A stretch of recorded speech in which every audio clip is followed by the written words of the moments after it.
Welcome to the Big Picture, and y'all, it is truly a week that we will never forget. It is a week to remember. I'd say 7 to 10 days like nothing we've ever seen, and it's promising only to get crazier. We're going to cover the latest that we know tonight about the plane helicopter collision over the Potomac, as well as we're going to review just all the things that have happened in the last 10 days that I believe are going to impact generations to come. Let's go. All right, welcome everybody. We are tonight on YouTube, Rumble, X, Facebook, everywhere, and you know the drill. Let's go ahead and get it out of the way now so you ain't got to worry about it. When you hear me say it later in the program, you be like, I already done that. And I'll be just like, yeah, you did it.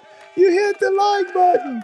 You're so amazing. So smash the like button, smash it. Show us some love. Subscribe to our YouTube channel, Rumble channel. Follow us on Facebook.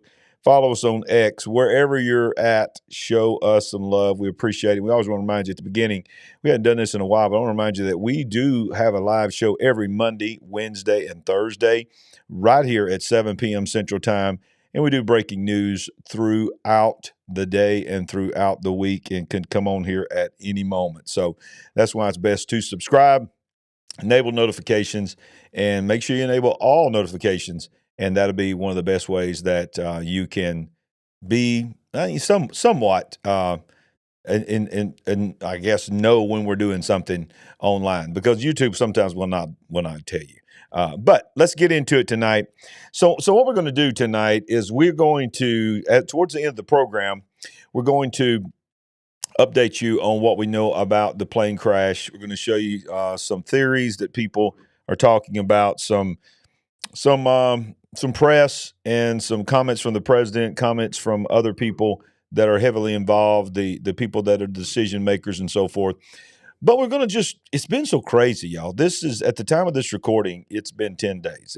This is January 30th. President Trump was inaugurated on January 20th. And so, what have we experienced? There's no way that I could, in one show, that I could cover everything that's happened in 10 days. I don't think anybody, whether you love him, hate him, don't have any opinion, don't want to have anything to do with politics, whatever. No one can dispute that this is unlike anything we have ever seen. And, even people that hate his guts, like Colbert that does the late night show, he was doing a monologue the other night, I think it was Colbert, and he was just like, this is just too much. I don't have enough time to respond to everything that's happened. It's too much. Well, guess what? There's almost like it's too big to rig. It's too big for them to, by the time they write a joke, something else has happened by the time it airs. So let's just rapid fire through some things. So the first thing I want to show you is what was sort of under the radar, one of the first ones, if not the first. I think he might have been the first, but if he wasn't, he was one of the first to actually be confirmed, was Marco Rubio. And so this is not just a talking point. The Panama Canal is really in play. Listen to, he was on Megyn Kelly's show today, it aired, and the discussion came up of his first trip as the Secretary of State, and this is where he's going. That brings us to Panama, where you're about to go. And China's obviously playing a role down there and is one of the reasons why President Trump has been saying, we want the canal back. We never intended to give it to the Chinese. That was never the game plan. They don't technically control the Panama Canal, but they do have interest down there. Can you explain it? They're all over Panama. A few years ago, Panama made a decision that they were going to de-recognize Taiwan and align with Beijing. And with that came all sorts of money that was provided to the then president's administration for projects and things of that nature, but also Chinese investment. And one of the main investments they have is in these two port facilities on both sides of the canal, and all kinds of other infrastructure, cranes and the like. Hey, I'm seeing some people complain about the volume. It sounds fully loud to me. So somebody let me know if you're having problems with the volume. Know that, and let's see. Let's try it again. Y'all tell me if the volume is good. And so people will argue, well, that's not China, that's a company based in Hong Kong. Well, a company based in Hong Kong is the government of China. You are not a company in China if the Chinese government doesn't control you. It's similar to the argument about ByteDance and TikTok, which is every company that operates from China or Hong Kong, which is controlled by China, more than ever controlled by China, it's no longer autonomous. They have to do whatever the government tells them. And if the government of China in a conflict tells them, shut down the Panama Canal, they will have to. And in fact, I have zero doubt that they have contingency planning to do so. That is a direct threat. So it's a technicality, but in reality, if China wanted to obstruct traffic in the Panama Canal, they could. That's a fact. And it's my view that's a violation of the treaty agreement. And that's what President Trump is raising. And we're going to address that topic. It's one of deep concern. That dynamic cannot continue. Not simply because we built it at great cost and lives and treasure, but because it is contrary to our national interest. It is. So what do you guys think about that? I'm hearing that the volume is good. So Laney, yeah, I don't know what it is.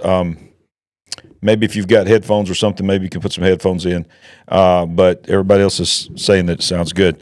So, do you think we're really going to do something about the Panama Canal? Y'all, this is crazy that after all these years, after Jimmy Carter, and think about it, just right after his death, Donald Trump says we're going to take the Panama Canal back. He's even threatened military force. And the first, see, I think a lot of people thought when he was saying things like that he was just sort of being Donald Trump, just trying to almost speak out the tweets that we come to know from his first administration. So, but it's more than that, because you're going to take your Secretary of State in your first international trip with your Secretary of State, Marco Rubio, is going to be to Panama. So, y'all, what's happening when I say this is a week to remember, and the title of the show was "We Will Look Back on This Week for Generations," is because I do believe that there are things that happen in this week that will affect our children and our grandchildren. I really do believe that. I believe we're going to get some level of control back on the Panama Canal. I mean, what has he said that he was going to do that he hasn't been able to do yet? And you just think about Colombia. We're just, it's another thing. Now, I don't even have an article for it. There's so much stuff that's happened. So deportations are happening. I just found out just a while ago. Used to be our local newspaper, but now it's AL.com, which is a digital version of it. And they're as liberal as you can get. I mean, they're way left-leaning. So that their article, I just saw a news article a while ago that deportations are happening in Birmingham and in Alabama and all over the state. And just like in the big cities, right here in rural Alabama and in the state of Alabama, people are making posts on how to avoid the deportations and all this. Well, he's landing a plane in Colombia, and Colombia says, we're not going to take them back. We're not going to take them back.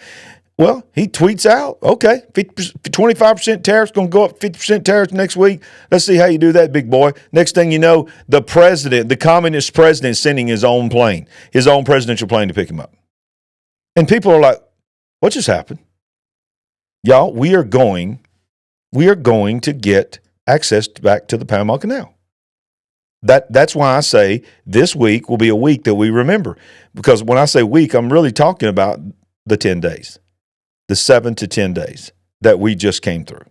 I believe we're going to look back on it, and I believe that we are going to remember this week. All right, so let's continue. So that was Marco Rubio was approved fairly easily. And then they said this guy's never going to get approved. They tried to destroy him, Pete Hegseth. Y'all, he went in there and he knocked his confirmation hearings out of the park. And by one vote, J.D. Vance, just a few nights ago, I'm just trying to remind you of all the stuff that's happened in the last 10 days. The vice president had barely been the vice president for just a few days.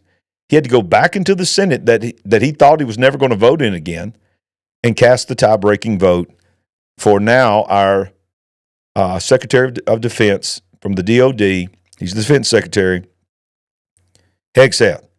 So a couple of things from Hegseth right here. Think about who we just had. I can't even remember that guy's name. But we never got the kind of access across the board in that administration like we've had. In fact, we never had access to any presidential administration the way we have in the last 10 days. I mean, they're the most transparent. They are telling you everything they're going to do, and then they're standing there answering questions if they can. So let's go to Hegseth here, and let's listen to what he said about day one of what he has already begun in the Pentagon. Sorry about that. Department. Well, what's happening with DEI? How's that going at the Defense Department? Well, DEI is not going well at the Defense Department because it's dead. We will, as the president said in his inaugural, we will be merit-based and colorblind, and that is the case at the Defense Department. DEI is going to be ripped out root and branch because we want everyone treated equally with high standards and held accountable with warfighting, lethality, and readiness front and center. We don't have time for emphasizing differences. Jesse, one of the dumbest phrases in military history is our diversity is our strength. Our diversity is not our strength. Our unity and our shared purpose is our strength. And the Pentagon is excited to get back to that core mission. It's happening rapidly. The services are responding, and those that don't want to respond can work somewhere else. So diversity, equity, inclusion will not be a part of the Defense Department, not a minute long. Wow. You remember that? I remember seeing the commercials. You remember the commercials where I think I can say this without getting flagged. The lesbian girls talking about how she was raised by two moms. That's what it was, and it was a cartoon. And she went up through showing how she was raised in pride parades and all this, and she ended up it empowered her to go into the military, and it was a commercial from the military to promote LGBTQ lifestyle and that we are open to this, trans soldiers now, all this kind of stuff. And at the same time, if you'll remember, Putin was running commercials in Russia that people were sharing them side by side. One of them was like a man's man. It was almost like watching Rambo, First Blood. And that was the commercial for this is who we are, this is who we're recruiting in the Russian army, compared to the DEI, the woke things that were happening in our military. Our recruitment levels in the military, the numbers are historically low. We are not ready to fight any kind of more battles. And people are still saying that, whether it's going to happen or not, with the intimidation of the Trump factor, but China is still, going to invade Taiwan. I mean, this is 10 days. 10 days. We got an administration of 4 years coming. Y'all, I'm telling you, there's so much stuff has happened, but I believe that he understood. I don't have time to play. I don't have time to wait because the enemies of his agenda they thought they had time. So they're gathering, they're strategizing, and when you get into end of year one, into year two, they've got big things planned, y'all. They've got big things planned to try to stop this. And so I think he realized I've got to do as much as I can and not take any moment to play. In fact, not take any moment to sleep. The dude does not sleep. Okay, so staying on Pete Hegseth, when have you ever seen a defense secretary go live from his office to update you on what's going on at the Pentagon and then give you an update on the crash in the Potomac? We never got this in the last administration. In fact, I've never seen a Secretary of Defense ever speak to the American people like this. This is the new way. All right, update this morning. Just got off the phone with the Southcom commander and the chairman, the Joint Chiefs, talking about our efforts at Guantanamo Bay. That is ongoing. We're leaning forward on supporting the president's directive to make sure that we have a location for violent criminal illegals as they are deported out of the country. So you understand what he just said? Another thing that probably nobody's even talking about it because there's so much stuff has happened.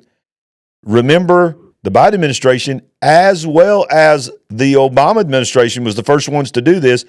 Obama pledged that by the time he was through, he was going to shut down Guantanamo Bay. It was going to cease to exist. Well, not only has it not ceased to exist throughout the Obama administration, throughout the first Trump administration, through the Biden administration, and now into the second Trump administration, they're literally saying they are preparing Guantanamo Bay to house many of the illegal aliens that they are deporting while they are trying to work it out to get them back into their countries. And many of them are the worst of the worst. So here we have the Secretary of Defense telling us that. I'll back it up and let you hear it. Chiefs talking about our efforts at Guantanamo Bay. That is ongoing. We're leaning forward on supporting the president's directive to make sure that we have a location for violent criminal illegals as they are deported out of the country. No one's going to wait on the Defense Department, and we're working that in real time. But I also wanted to give an update on the tragedy that happened last night here in Washington, D.C., and provide a little bit more information as we are actively working to investigate and understand what occurred and why.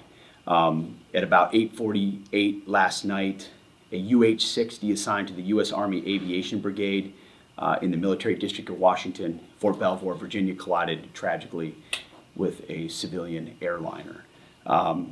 The unit involved, the Army unit involved, was Bravo Company 12th Aviation Battalion at Fort Belvoir. It was an annual proficiency training flight. And when we look at the crew, and not all kin have been notified, so we're going to withhold ranks and names at this point. We do know on our side who was involved. It was a fairly experienced crew, and that was doing a required annual night evaluation. They did have night vision goggles. The 12th Aviation Battalion, as of now, is granted a 48-hour operational pause on contingency missions as what happened is reviewed, and a senior level aviation team, an investigative team from our Aviation Safety Center, was deployed last night and already is in Washington, D.C. to investigate what's going on. We anticipate that the investigation will quickly be able to determine whether the aircraft was in the corridor and at the right altitude at the time of the incident. As I mentioned, next of kin notifications are ongoing. It's a tragedy, a horrible loss of life for those 64 souls on that civilian airliner, and of course, the 3 soldiers in that Black Hawk. They're in our prayers, their families and their communities as people are notified. I can't imagine. And I know it's gone from a rescue mission to a recovery mission, and we're with all the first responders that are moving actively too. So at the Defense Department, our thoughts and prayers go out. We are actively investigating to find out what happened and why. And as we get updates, you will have them. God bless. You know, do you appreciate that? I appreciate that, and I think Democrats appreciate that. They may be scared to say it publicly, but I think they appreciate the fact that we have a Secretary of Defense leading the Pentagon, literally going live from within the Pentagon, updating us, letting us know. Not secondhand. You don't have to wait for a press conference. You don't have to wait for somebody to ask the president a question as he's running across the lawn to get on a helicopter to try to find out, is it true that you're going to open on Guantanamo Bay? Well, guess what? The president said it. Pete Hegseth said, well, okay, I'm going to go on and tell everybody what we're doing. So I want the whole world to know what we're doing. We're not playing. We are going to do what we said we're going to do. And if, while we're working it out, and you will bow the knee, whatever you want to call it, kiss the ring, whatever you want to call it, you will take the people back that illegally came in our country, or here's what we're going to do until we work that out. That's just crazy. That's unprecedented for us. I'm pushing 60, y'all. I'm 57 years old now. And, people say, why you keep telling everybody how old you are? Ain't nobody's business. Because I'm proud of the fact that I've made it this long. And y'all have seen a lot in my life. And I've seen a lot of administrations. Y'all, when I voted for the first time in my life, I voted when I turned 18 years old, I went and voted for Ronald Reagan. And I voted in every presidential election, every presidential primary, every election that's ever happened. So yeah, I'm a pastor. I've been a pastor of the same church for 30 years, been in the ministry 35 years, but I'm very involved. And I didn't start getting involved when we started this channel. I've never seen anything like this. from all the way back to Ronald Reagan. I've never seen a Republican or a Democrat administration in 10 days do what they have done and what they are still doing. Do you understand? Last night was an absolute tragedy. I mean, what has it been? How many years has it been? I think it's 2009, I think, I may be wrong on that, the last major commercial airline incident of loss of life, I think. Is that right? Somebody will know. But, y'all, it's the safest form of travel. And in the midst of all the stuff that's going on, 9 days into his presidency, a plane doesn't just crash. A plane is hit by a military chopper, a Black Hawk, in Washington, D.C. And you get up today and you think, well, everything's going to be on pause. It can't be on pause. There's no time to pause. We're going to take care of those. We're going to find out what happened. But we got people to get confirmed because we've got to do what we got to do. So let's rapid fire through some of these hearings that we've seen. Well, today was part 2 of RFK Jr. And being grilled. And RFK Jr. is, for those that wonder, is he still pro-abortion? Yes, he is. Has he moved more towards the pro-life than he ever has been in the past? Yes. He said some of the right things that need to be said about the abortion medication. I'm trying to say that because that is something that will get you flagged, believe it or not. It's sickening. But so he said a lot of the right things. I still categorically disagree with him on several things. But at the same time, I agree with what he's trying to do when it comes to health. And can you imagine, his family is supposedly Democratic royalty, and they've all turned on him. They've all turned on him for one reason, and we all know that reason. But this is when the famous Bernie Sanders, the millionaire socialist that owns multiple houses, millionaire Bernie Sanders, that ran for president as trying to portray himself as this poor old Senate guy that still takes the bus. He's a multi-millionaire who owns multiple homes. And he's trying to school RFK about universal health care. And, he got it turned on him. I'm going to make America healthier than other countries in the world right now. Will you guarantee do what every other major country does? It's a simple question. And by the way, Bernie, the problem of corruption is not just in the federal agencies, it's in Congress too. Almost all the members of this panel are accepting, including yourself, are accepting millions of dollars from the pharmaceutical industry and protecting their interests. No. I ran for president like you. I got millions and millions of contributions. They did not come from the executives, not one nickel of PAC money from the pharmaceutical industry. They came from workers. In 2020, you were the single largest because I had receiver of pharmaceutical money from workers all over this country. Workers, you were the not a nickel from corporate Bernie, tax. you were the single largest acceptor of pharmaceutical dollars. No, from workers in 1.5 million. Yeah, out of 200 million. All right, but you have not answered. Last question. Moving on. Oh, my goodness. Don't you like it when people get caught on the carpet, when they're trying to just yell crazy stuff? That was a mic drop moment. Yes, it was, but that was not even the biggest mic drop moment. But I like this meme here that just sort of explains it all. It says Robert F. Kennedy's thinking to himself, wow, so this is what happens when you get 7 wah-wah follow-up jabs.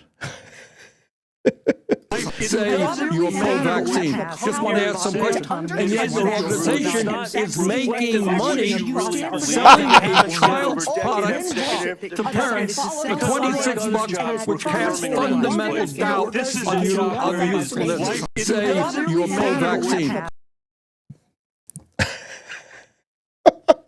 Did y'all enjoy that?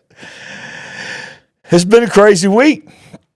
Well, today, this is why I'm not in my studio tonight. I have literally been running all day and just picking up things, going and doing different things, ministry related, just personal related and all this. And so as I'm in the vehicle, just driving from place to place, the most I could do it, I was listening to the Kash Patel confirmation hearing to be the FBI director. And y'all, in my opinion, I don't know if you guys watched it, but in my opinion, that was probably the best confirmation hearing I've ever seen. I've never seen anybody come in so prepared, so cool, calm, and collected, and just systematically dissect everyone that tried to come after him. He went in. They said Tulsi Gabbard and Kash Patel were the two that may not be able to make it through the confirmation, and they thought he was on the thinnest ice. But when the thing was over with, the senators were saying it's done deal. There's no way that he's not going to be confirmed. So he's going to be the director of the FBI. And if you have not seen it, it's very long. I think it's 6, 7, 8 hours, something like that altogether. I've not seen all of it either. But I do encourage you to go out to X or something and just watch some clips, because it was a master class. But I will say this, that what is her name? The senator from Tennessee. You'll know her when you see her. I'm terrible with names. But man, I was proud of her. She came out of the gate and openly put it on the record. Will you do what I have been trying to do for years now? Will you pledge on camera that if you are confirmed as the FBI director, to release the Epstein files and the full flight logs and everything the government has on Epstein? I want to talk to you about the Epstein case. I have worked on this for years, trying to get those records of who flew on Epstein's plane and who helped him build this international human trafficking, sex trafficking ring. Now, earlier I urged then Chairman Durbin to subpoena those records, and I ended up being blocked by Senator Durbin and Christopher Wray. They stonewalled on this. And I know that breaking up these trafficking rings is important to President Trump. So will you work with me on this issue so we know who worked with Jeffrey Epstein in building these sex trafficking rings? Absolutely, Senator. Child sex trafficking has no place in the United States of America, and I will do everything, if confirmed as FBI director, to make sure the American public knows the full weight of what happened in the past and how we are going to countermand missing children and exploited children going forward. Thank you for that. I do want to touch on the political persecution. I find it so interesting that they feel like you would carry out political persecution. Your parents are with us today. They fled Uganda, and persecution from Idi Amin. And I think that with your background and given your family's history, that you would never move to political persecution. Is that accurate? Yes, Senator, that is. And we appreciate that you would remove any kind of 2 tiers of justice from the FBI, because they have practiced that every day for years. Not all FBI agents. There are some good ones, and we certainly want to keep them, but the politics has got to be moved out of the agency. Wow, yeah, that was a moment, but that's not the best moment. The best moment, and I don't even know. Do I have it? Do I have it? How can I not have this moment? Y'all, I got to show you this right here. Hang on just a second. I got to find this, because y'all are gonna want this one right here. Let's see. Come on, where's it at?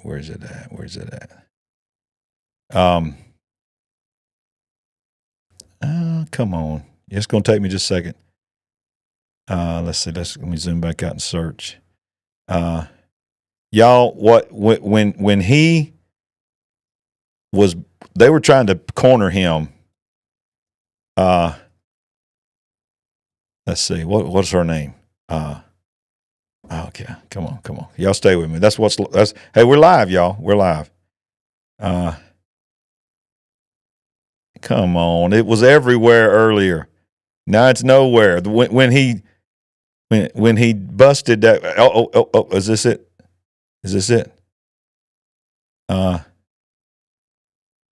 He said, okay, here it is. Y'all, this was the mic drop moment. Advice and consent process. If you consent. The rest of the interview. This is why snippets of information are often misleading and detrimental to this committee's advice and consent process. If you consent, I would love to have 5 hours of questions, and then I could read the whole transcript. You've got 2 minutes. Wow. I didn't say that. The rest of the interview. This is why snippets of information are often misleading and detrimental to this committee. Dude, when I was listening to that live driving down the road, and she said, he said, you took everything I said out of context. I'm going to play it again because I want y'all to hear it because it was fast. He said, you took everything I said out of context. You need to read the entire transcript. And she said, well, I tell you what, if you would give me 5 hours to read the entire transcript, then I would be glad to it. And he popped off without hesitation. You've got 2 minutes. Because they'd been given 3 minutes. He looked at the clock and said, you've got 2 minutes. And she went, wow. And I did too. I was like, what? What just happened? Y'all, let's listen to this one more time. The rest of the interview. This is why snippets of information are often misleading and detrimental to this committee's advice and consent process. If you consent, I would love to have 5 hours of questions, and then I could read the whole transcript. You've got 2 minutes. Wow. She didn't know what to say. He was beast mode, y'all. He was beast mode. Now, I looked over here and I saw, let me go back to this. All right, look at here. Hello, beloved is asked, Brother Larry, would you consider doing a live stream during the Super Bowl halftime show? I don't know anything about the halftime show. I do not watch the NFL. So let's take a poll. Who would join me during halftime to give you a halftime show alternative on the big picture? So y'all just let me know. I'll go back and read the live chat. Amy Klobuchar, that's her name. So yeah, okay, what an interesting idea. I've been asked to do a halftime show. Who knew that I would ever be doing a Super Bowl halftime show? But it may go viral. You never know. All right, so now let's get into the news of the day, y'all. It's the tragedy that happened late last night. We went live right when it was breaking, but there's more coming out today, as we knew it would. Nick Sorter's a guy that I really advise you, if you're on X, to follow. He seems to be very trustworthy. But these are some of the things that are coming out today that I believe it's another reason why I say this is a week to remember, because I believe it's going to change aviation forever. And I've heard multiple people that are pilots and people that have worked at the FAA that are scratching their heads. They're like, I don't understand how this happened. There is no reason for this to happen. There are things that near misses that have happened in the past. There are devices, there are technologies that are on both of these aircrafts that should have almost made this a virtual impossibility. Will we ever know the truth? I don't think we'll ever really fully know the truth. When you look at the video that we showed you last night from the webcam, it's very grainy, but you see the plane coming in. It's now believed was about 400 feet. 400 feet. That's nothing for an airplane above the runway. So it was just about ready to come down and touch down. And this plane, now I've seen an updated video, if you can find it, where it's a wider view. And it really, really drives home how far that helicopter came. Because in the very, if you're looking at it, it would be your right-hand side of the screen is the plane. And then way over on the left-hand side of the screen is this little dot. Now, I've seen the video where it looks like it's coming like right there. But this was way over there, and it follows it all the way across the screen, dead into that plane. It's very, very suspicious. But these are some of the things that are coming out today. One aircraft controller was performing the roles typically performed by two controllers last night when the DC plane crashed happened, per CBS. One of the busiest, most important flight corridors in the country wasn't even fully staffed. Why? Now, of course, this is daylight comes up. You see how close it is to the airport. Look at the airport right behind it. And there's the Potomac. You see the plane. They said today when it hit the water, it hit in a section that was about 7 feet of water, and the plane broke into 3 pieces. That's the tower. And they are now saying that the tower, who is supposed to have at least a minimum of 2 controllers working that side of the tower, was being worked by 1 man. So the question is, why? Now we continue, and then this is a very interesting piece of the information that's coming out that I'm not hearing really hardly anywhere else. And this is actually revealed and played by a reporter named Grant Stinchfield. And he plays the audio of what is believed to be the audio, the military side of the audio, them talking to the helicopter pilot. And there is an urgent call to return to base. And he discusses the strange movements as well. Investigators are going to have to look at every possible reason a military Black Hawk helicopter could crash into an American Airlines passenger jet at Reagan Airport in D.C. The calls for air traffic controllers for the helicopter to return to base raised serious concerns over what may have caused this crash.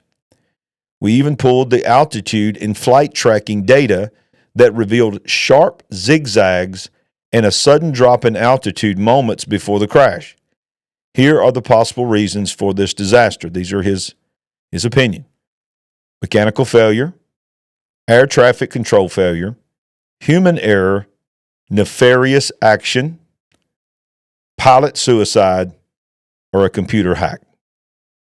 Now, I do not know if this particular helicopter is equipped for this, but just a year ago, I think it was a year ago, that the DOD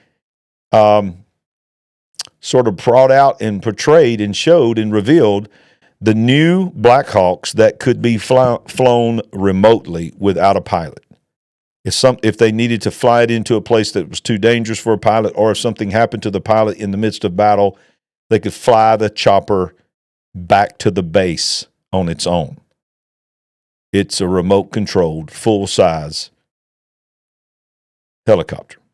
Let's watch a little bit of his video here as he explains. These are the altitudes of the helicopter, and then he's going to play the audio from the flight tower to the helicopter just before the crash. It goes from 800 feet at 42 minutes past the hour and 47 seconds, and in about 30 seconds, it will drop to that 400 feet level in 30 seconds. That doesn't make sense to me. So now I'm asking myself, was this a suicide mission? Was this a computer hack? Did the helicopter have a mechanical malfunction?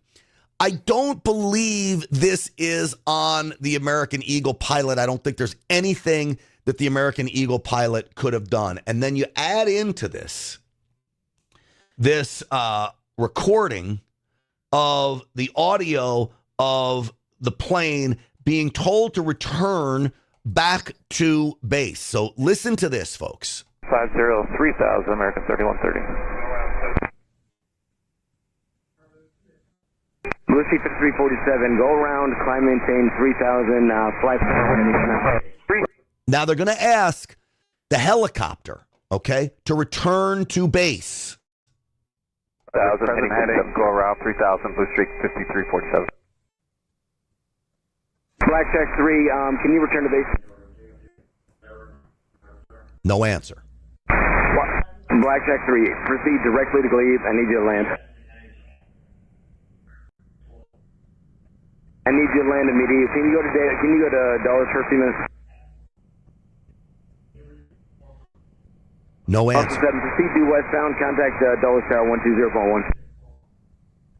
I will tell you, that to me is the most bizarre, because air traffic control, or that may be the radio operator from the military base where the helicopter originated from, it's not saying climb altitude to avoid the plane. It's not saying move starboard or port or go right or left. It's not saying, do you see the plane? It's saying return to base. Return to base. That is not normal for a Black Hawk helicopter and the pilot to be told, I need you to return to base. Then ultimately, no response, land at Dulles for a few minutes. Do you want to hear it again? Because to me, this is the most troubling of all. 347. Let's listen to it one more time, because I haven't seen this. I'm not saying that it's not been on Fox News, but I have not seen this on Fox News, CNN, ABC, NBC. I haven't seen them playing this audio to the helicopter pilot. Blackjack 3, can you return to base? Blackjack 3, proceed directly to Glebe. I need you to land.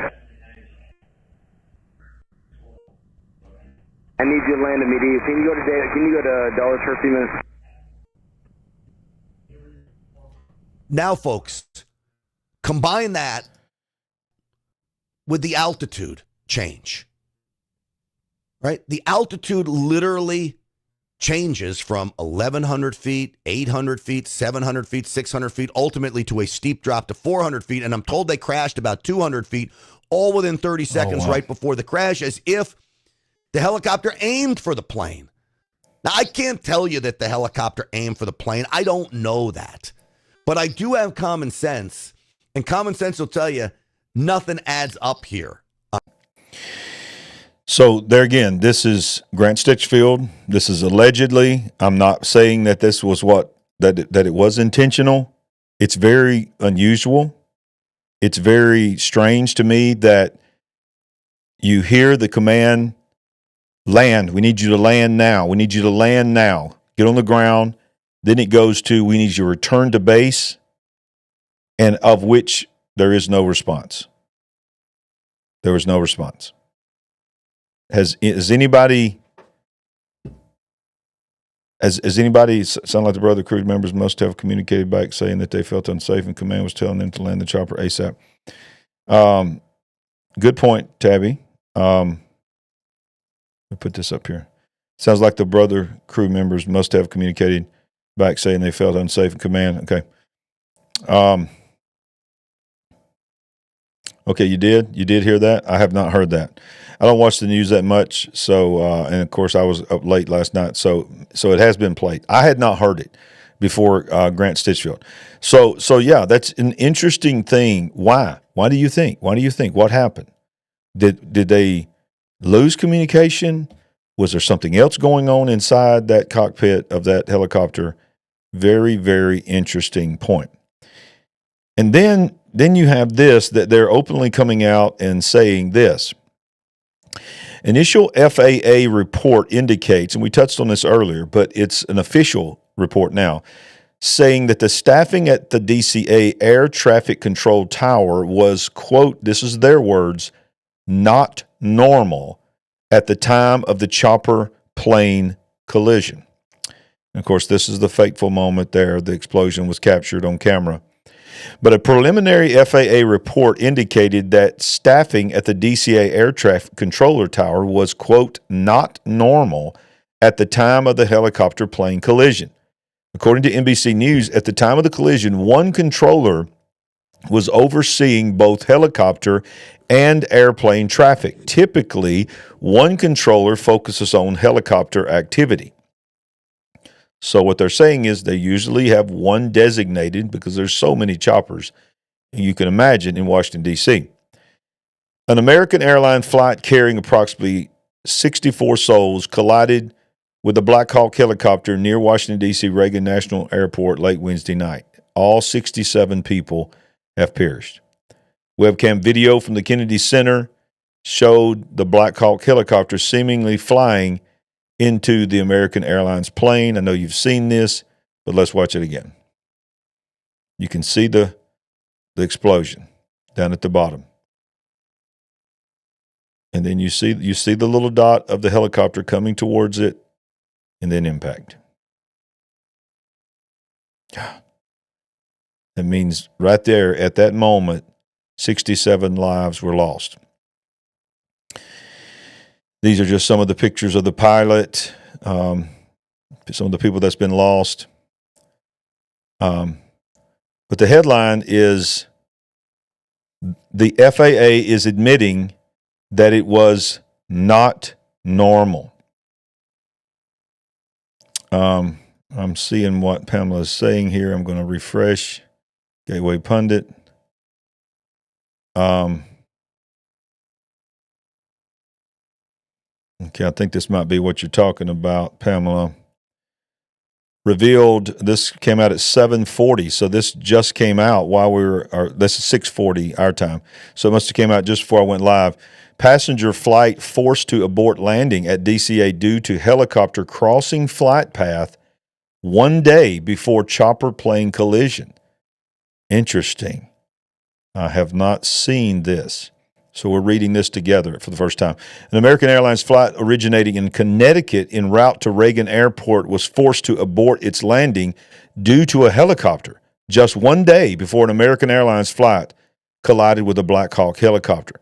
According to FlightAware, American Airlines Flight 4514 from Windsor Locks, Connecticut was forced to loop around after a helicopter crossed its path near Reagan International Airport on Tuesday evening.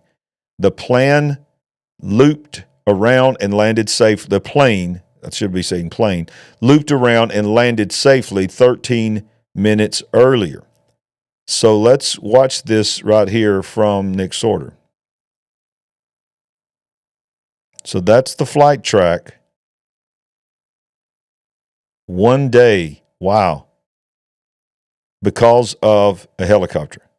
1 day before this happened, a helicopter was almost collided with another American Airlines flight and was forced to loop. That is very, very, very interesting. And it's also very interesting to me that these were American Airlines flights. That, the day before, the collision, and y'all correct me if I'm wrong, I think all the planes of 9/11 were American Airlines as well. And, you know, depending on what you believe about 9/11, the narrative at least was that they were chosen because of the name, American Airlines, to make a statement. The World Trade Center was chosen because it is the World Trade Center, and the planes were chosen to be American Airlines to make a statement with the name American. So it's interesting to me that a helicopter almost collided with American Airlines 2 days ago, and one did collide last night. Wow. This is some crazy stuff. Now, continuing on the things that Donald Trump has done that affects what we're talking about now, is because there's so much stuff, you just can't keep up with it. Trump signs an executive order to investigate and undo DEI and woke policies Biden imposed on the FAA after the helicopter plane collision. President Trump on Thursday signed an executive order to investigate Joe Biden's diversity, equity, and inclusion policies after the Black Hawk helicopter collided with the American Airlines plane near Reagan Airport. So this is the video that everybody's seen. Let's see if we got the video down here. All right, so let's watch this here when he signs this executive order, and you'll hear his response. Thank you, sir. Thank you. Second, for your signature, we have a presidential memorandum titled Immediate Assessment of Aviation Safety. In light of the damage done to aviation safety by the Biden administration's DEI and woke policies, what this presidential memorandum orders is for your Secretary of Transportation and FAA administrator, in this case acting FAA administrator, to basically ensure that we are actively undoing all of that damage, that we are assessing how much damage was done, and that we're ensuring that people hired within the FAA, in keeping with your memorandum of January 21st, are only the most outstanding, capable people for the jobs that they're being hired into. In other words, competence. Yes, sir. Elevating competence over everything else instead of the DEI policies that were pursued by the Biden administration. I think everyone understands that. Listen to this reporter. And Obama. Yes. Both of them. And Obama. Okay, but Biden much worse. Not even a contest. What they've done is just crazy in so many other ways. Okay? Mr. President, to be clear, are you saying race or gender played a role in this tragedy? It may have. I don't know. Incompetence might have played a role. We'll let you know that. But we want the most competent people. We don't care what race they are. We want the most competent people, especially in those positions. And you're talking about extremely complex things. And if they don't have a great brain, a great power of the brain, they're not going to be very good at what they do, and bad things will happen. Wow. Y'all, he ain't playing. Say what you want. He ain't playing.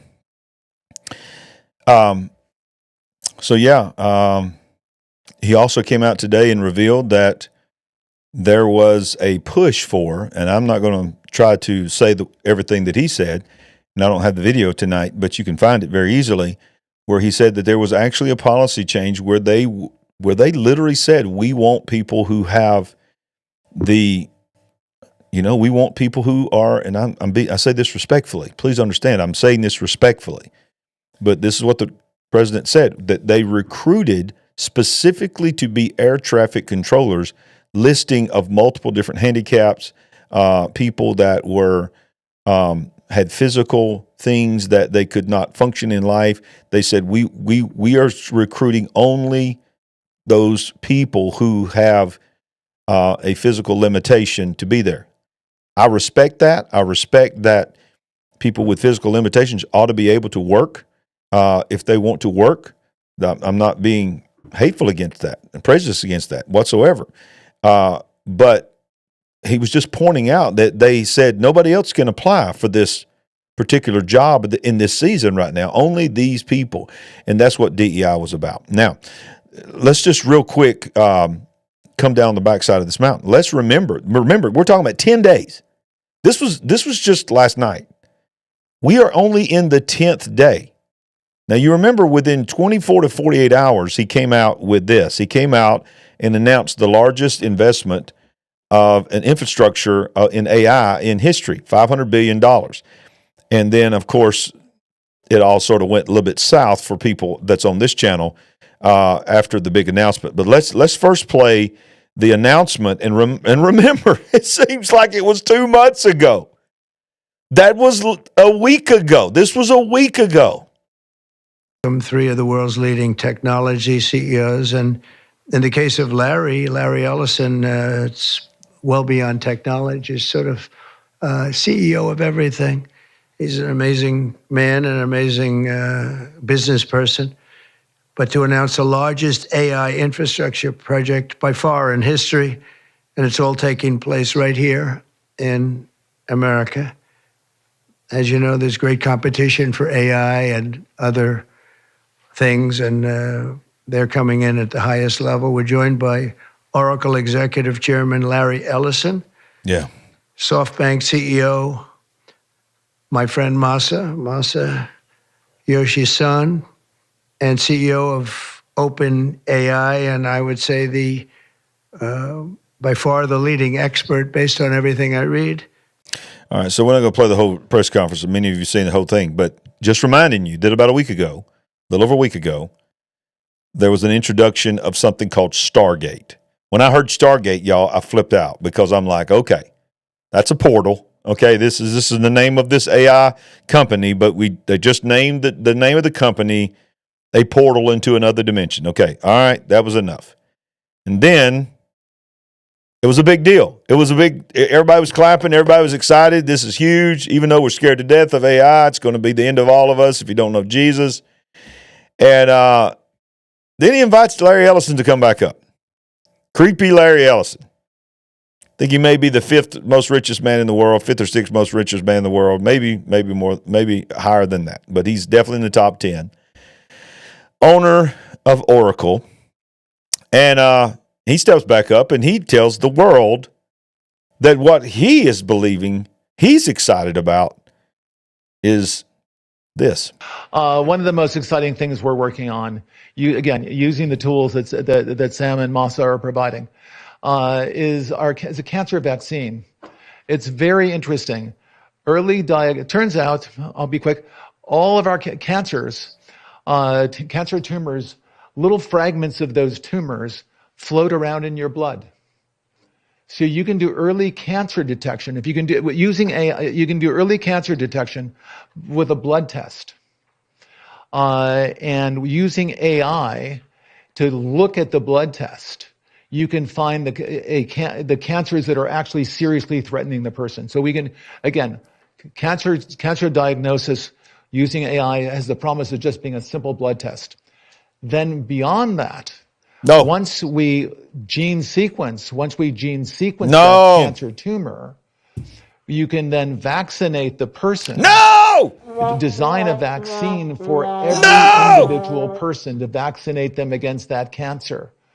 And you can make that vaccine, that mRNA vaccine, you can make that robotically, again using AI, in about 48 hours. So imagine early cancer detection, the development of a vaccine for your particular cancer aimed at you. We've heard enough. Sound the alarm. Sound the alarm.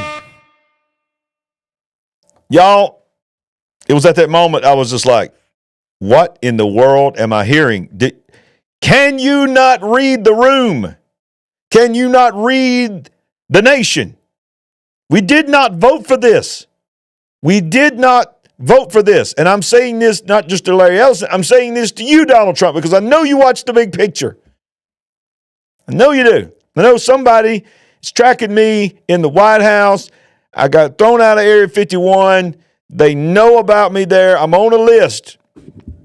And I know, Donald Trump, somebody gave you a copy of my book. I've been told that my book got somehow to you the first time you was the president. I believe you either read my book or you're going to read my book. You know about this channel, so I know people in the White House are watching us right now. I know the NSA is listening. Donald Trump, we did not put you in office for within 24 to 48 hours bring out a dude that says we're going to take your DNA and we're going to dissect your DNA. We're going to go into your blood. We're going to create an mRNA wah-wah jab, ouchie fauci, for you specifically. If we feel that you got a cancer, which here's my question, and I'm wondering if y'all thought this too. Do we trust AI to tell us that we have that disease? How are we going to verify that? If we go in and agree to let Stargate run our blood work, come back and Stargate, can Stargate create an X-ray, a diagram, a scan, make it up and tell us, look right there, that's what you got, but we can fix you? Are y'all hearing me? They just he's just dying laughing. They're just dying laughing. It's creepy.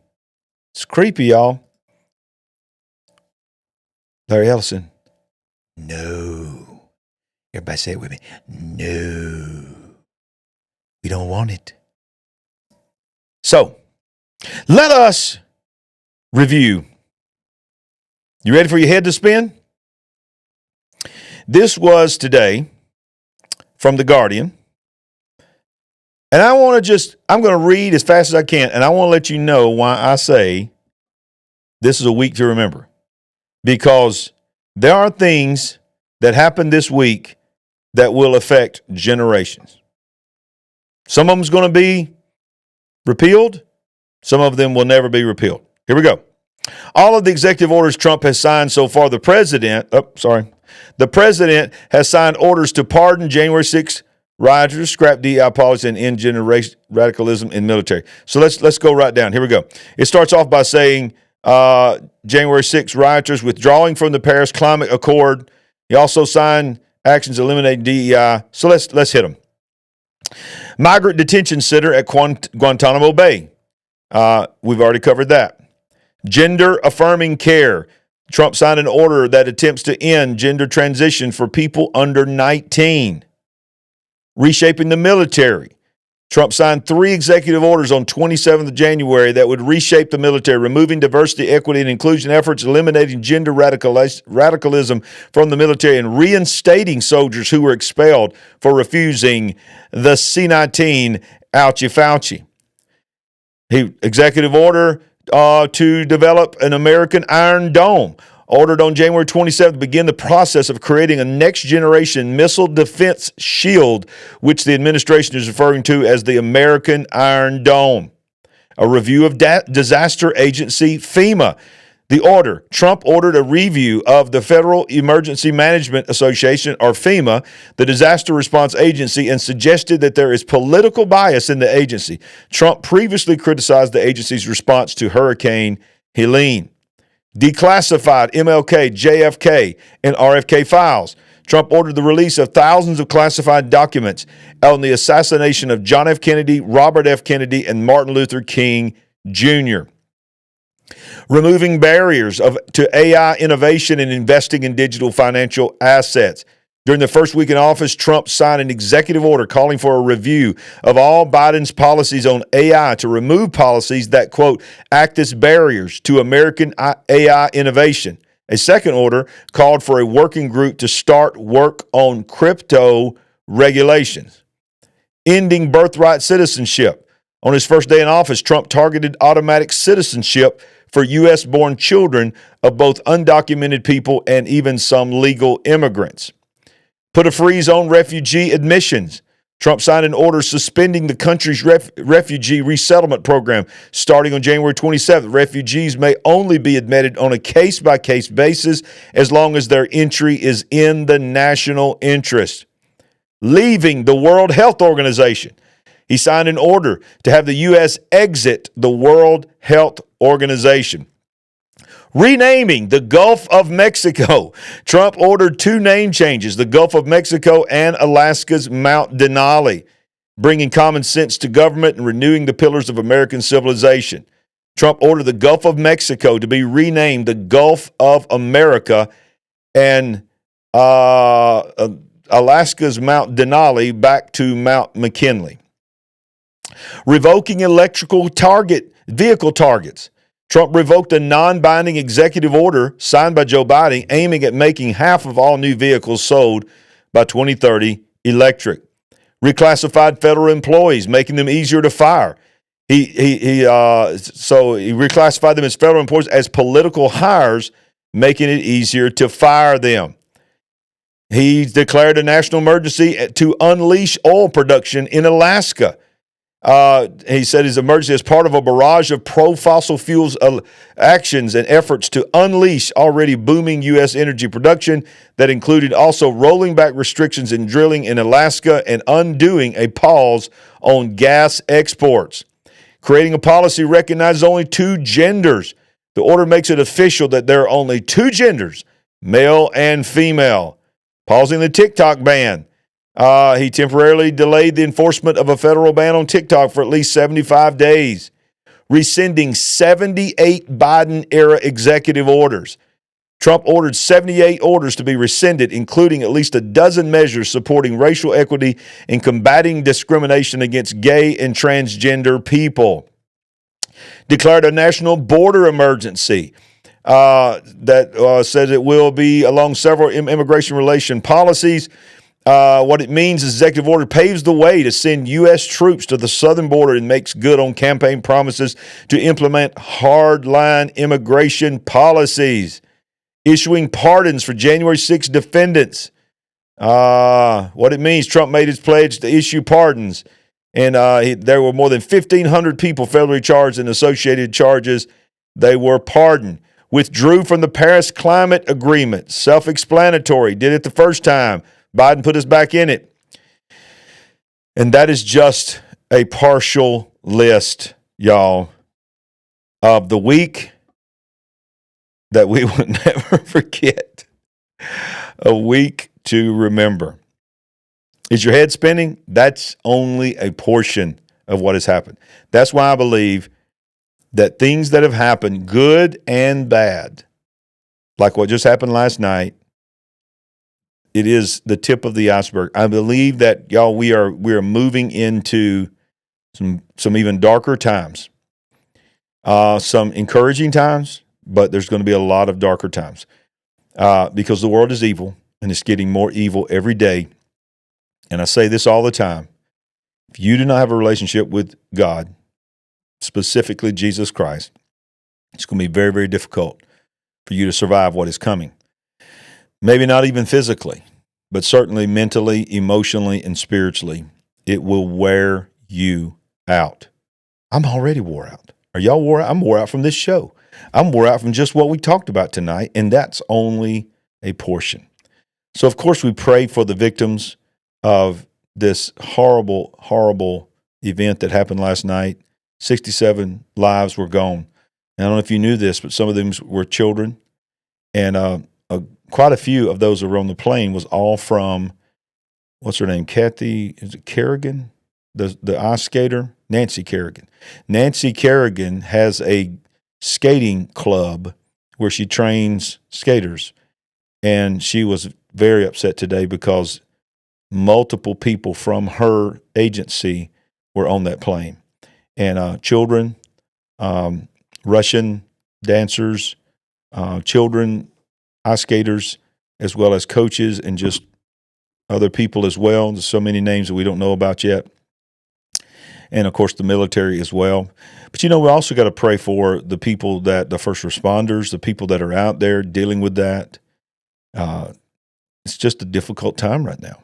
And the guy that became the transportation secretary had just been sworn in for a few hours. He was at home resting with his family, celebrating that he just got sworn in by J.D. Vance, and then he got the call, and he had to go to work, and he did. And so we pray for them. We pray for what's coming because there's a lot coming, y'all. There's a lot coming. So put your seatbelt on. Help us build this channel. Help us be together. Let's take a little bit of time. We hadn't done this in a few days. While you're smashing that like button and subscribing, some of you have already jumped off because anytime there's a certain group that when they get the feel that the show's winding down, they got to move on to something else. I appreciate the faithful ones. I want to look at the live chat here and just look some of your comments and let's see. Belinda is saying, I believe there is corruption at all levels of our government. I agree. And I believe that is both parties. Of course, I am of the belief that one of the parties seems to be embracing more than others, but I believe it is of both parties. Yeah.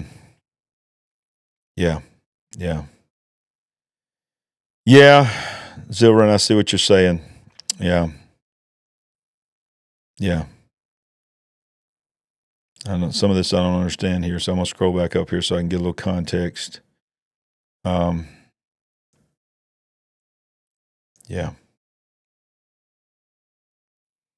some people are saying if I get the C word, I'm just going to deal with it. I don't want their vaccine. No ouchie Fauci. No, we don't want that. Sherry Porter. Hey, Sherry. Yeah, a lot of people feel this way, Sandy. The golden age is deceiving. A lot of people agree with what you're saying, and I get what you're saying. And I get it, and I'm not saying that you're wrong. Yeah, look at Lacey. She's watching on Facebook. I ain't got no AI mRNA vaccine. I don't want to live forever. No thanks. That's the end game. They're trying to live forever.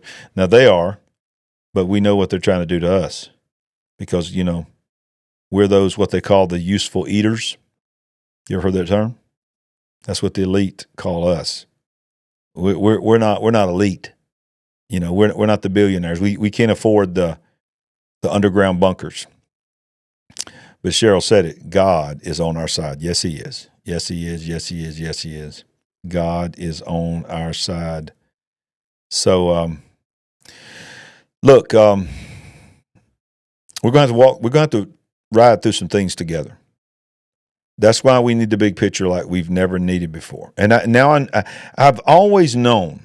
I've told y'all the story. I'm not going to rehash it. I've told y'all the story about how God told me. I thought I was going to sort of wind down, start retiring. spent some time with my grandbaby and all that, and God just sort of laughed at me, I guess, and just said, yeah, you're about to be more busy than you've ever been. You're going to start a show called The Big Picture, and you're going to tell people all over the world that there's more going on than what they can see or hear or even feel. The big picture is the spirit realm. The big picture is what's really going on that's sort of navigating what we're going through in the natural. But now, even more than ever, and if I could be transparent with you for just a minute with my big picture family, and my wife is, like I said, I'm not at home, I'm not in my office, I'm not in my studio. So I think she's in the live chat watching. And she knows this is the truth. I need your prayers. I need your prayers because I'm nothing special.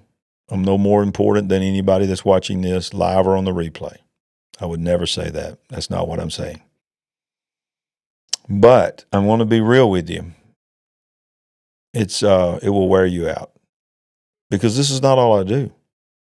Let's keep in mind, this is not my main thing that I do.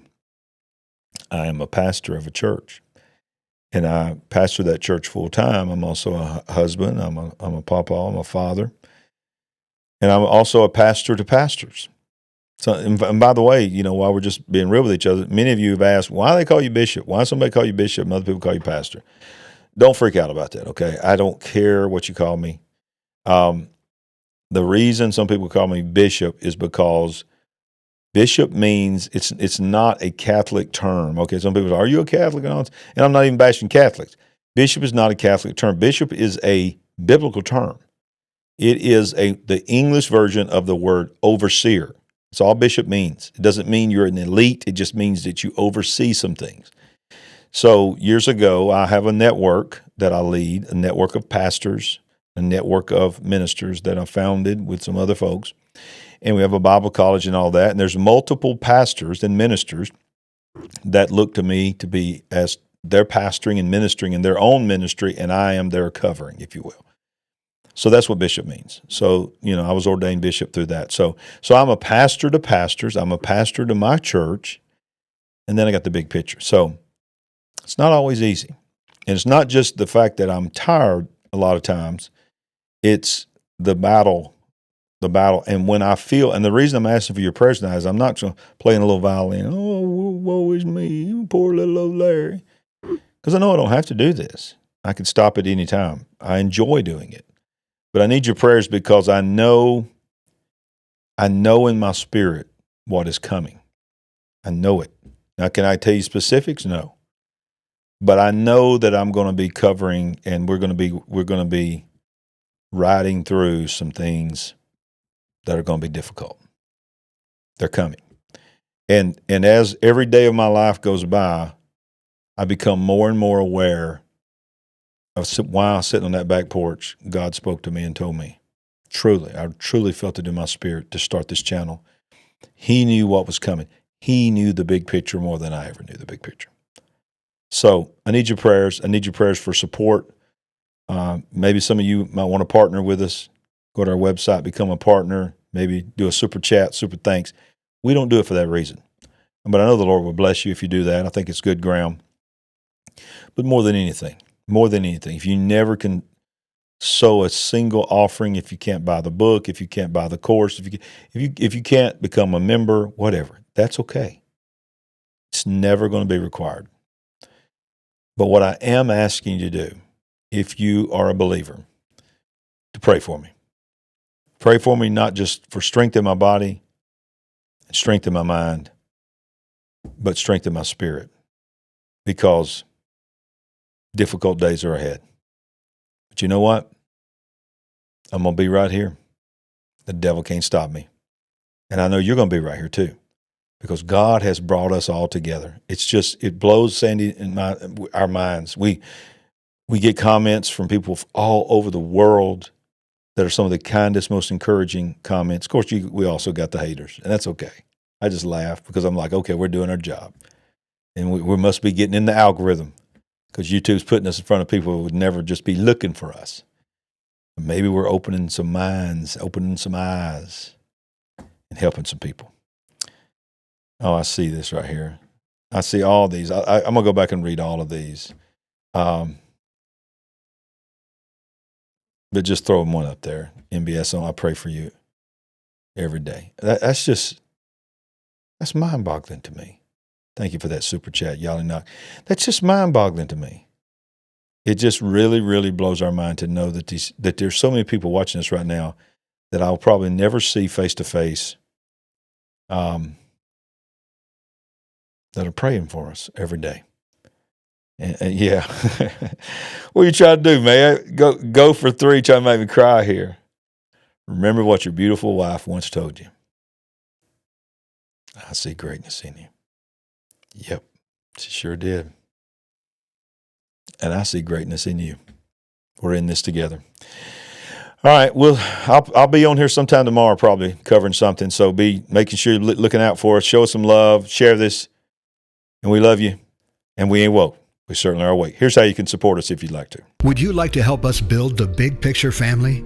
We're on a mission to wake up the world to what is really going on. All you have to do is go to our website at LarryRagland.com and make a one-time gift, or you can become a monthly partner. Any amount is a blessing and an encouragement to us. While you're there, make sure you get a copy of our book, I See Greatness in You. Browse our merchandise store, connect with us on our social media links, and join our mailing list. We appreciate it. And remember, we ain't woke, but we are certainly awake.